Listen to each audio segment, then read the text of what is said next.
शिक्षकों के प्रति कृतज्ञता और स्नेह की कहानियाँ तो आपने कहीं सुनी होगी, लेकिन एक जीवंत कहानी आपको दिखाने जा रहे हैं जो कि देपालपुर में इस वक्त है। और हम इस वक्त मौजूद हैं देपालपुर के अनुविभागीय कार्यालय के ठीक बाहर, जहां आप देखेंगे कि जो शासकीय कन्या उच्चतर माध्यमिक विद्यालय की जो छात्राएं हैं वे हाथों में बैनर, तख्तियां, पोस्टर लेकर एसडीएम कार्यालय पर पहुंच गई है, नारेबाजी कर रही है। और आखिर उनकी मांग है कि जो उनकी शिक्षिका है श्रीमती उषा गीते, उनका जो है ट्रांसफ़र रुकवाया जाए। इन्हीं तमाम मांगों को लेकर वे जब एसडीएम कार्यालय पहुंची तो यहाँ एक मार्मिक दृश्य भी देखने को मिला, जब यहाँ की एक छात्रा जो अभी भी कई देर से रो रही है, उनकी मांग है कि जो उनकी शिक्षिका हैं उनका जो ट्रांसफ़र हो रहा है वो रुकवाया जाए। आखिर क्यों रो रहे हैं आप? सर, मैम का ट्रांसफ़र रुकवाना और हमको कुछ भी नहीं चाहिए। तो ऐसा रोने से क्या होगा? सर सुनवाई करेंगे, हमारी मांग पूरी करेंगे। तो आखिर ऐसा आप रो रहे हैं, रुदन कर रहे हैं, तो ऐसा क्या है जो शिक्षिका आपको इतना भाती है? वो टीचर है ना, हमको अच्छे से पढ़ाते हैं और स्कूल भी उन्हीं की वजह से चलता है। आप लोग क्यों ये जो आपने हाथों में जो आप देखेंगे कि किस तरह से जो पोस्टर्स हैं जिसमें उनकी तस्वीर लगी हुई है और उस पर उनका नाम लिखा हुआ, आखिर ये क्यों इस तरह का आइडिया आपको क्यों अपनाना पड़ा, तरीका क्यों अपनाना पड़ा? सर, वो हमको माता पिता की तरह पढ़ाते हैं, समझाते हैं, उनकी वजह से ही हम स्कूल आ पाते हैं। हमारे माता पिता उन पर पूरा भरोसा करते हैं। तो ऐसे में अगर जो है मैडम का ट्रांसफ़र नहीं रुक पाता है तो किस तरह की आपकी आगे किस तरह की मांगे रहेगी? सर, हम भूख हड़ताल कर देंगे, सड़क पे बैठ जाएंगे और हम चाहते हैं कि गीते मैडम का ट्रांसफ़र रुके ही रुके।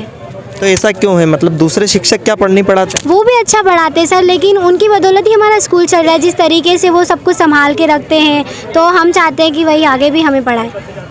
तो बिल्कुल जिस तरह से जो एक शिक्षक के लिए जो छात्रों की कृतज्ञता है वो कई बार देखने को मिलती है, लेकिन इस बार देपालपुर में कुछ अलग ही देखने को मिल रहा है, क्योंकि जब यहाँ की जो छात्राएं हैं वे अपनी मांगों की मांग करते हुए, जब नारेबाजी करते हुए विभागीय जो कार्यालय है यहाँ पहुँची, लेकिन जब देखा गया कि कई जो छात्राएँ हैं वो रो भी रही है, उनकी जो मार्मिकता है वो देखने को मिल रही है। आप देखेंगे कि जो बड़ी संख्या में पीछे भीड़ के रूप में आपको जो है यहाँ छात्राएं नज़र आएगी और उनकी एक ही मांग है कि जो उनकी शिक्षिका है उनका जो ट्रांसफ़र हो रहा है उसे रुकवाया जाए। उनकी इन्हीं मांगों को लेकर वे यहाँ पर जो है हाथों में बैनर, पोस्टर और तख्तियाँ लेकर हैं। उनका कहना है कि अगर आने वाले समय में इस तरह की जो उनकी शिक्षिका है उनकी जो ट्रांसफ़र है उसे नहीं रोका गया तो आने वाले समय में भूख हड़ताल भी करेगी। कुछ छात्राओं ने अभी हमें स्टेटमेंट दिया था कि वे जो है अन्न पानी त्याग देगी या आने वाले समय में चक्का जाम भी करेगी। तो ऐसे में कहीं ना कहीं हम आपको एक बार तस्वीर दिखाना चाहेंगे कि किस तरह से जो अनुविभागीय कार्यालय